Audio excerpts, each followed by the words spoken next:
SR మీడియాలో శ్రీకాకుళం నగరంలో ప్రముఖ స్టేజ్ ఆర్టిస్ట్ పైడి సత్యవతి దీనగాథపై ఇచ్చిన కథనానికి చాలామంది దాతలు కానీ ఇతర స్వచ్ఛంద సంస్థలు కానీ శరవేగంగా స్పందిస్తూ ఆమెకు చేయూతనిస్తున్నారు, ఆర్థిక భరోసాను కల్పిస్తున్నారు. అలాగే ఆమె జీవితం పట్ల స్పష్టమైన హామీనిస్తూ మీకు మేమున్నాం, మీకు మేము తోడుంటామనే హామీనిస్తూ ఆమెకి మనోధైర్యాన్ని నింపుతూ ముందుకు వస్తున్నారు.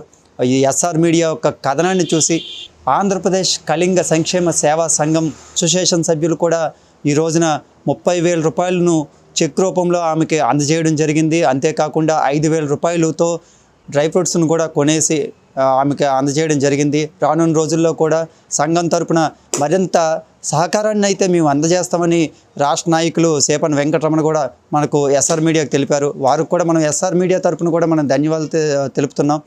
అంతేకాకుండా స్థానికంగా ఉన్న ఇతర స్వచ్ఛంద సంస్థలు కూడా ఆమెకు చేయూతను అందించేందుకు, ఆర్థిక భరోసాను అందించేందుకు ముందుకు రావడం మాత్రం చాలా ఆనందంగా ఉందని తెలియజేస్తున్నాం.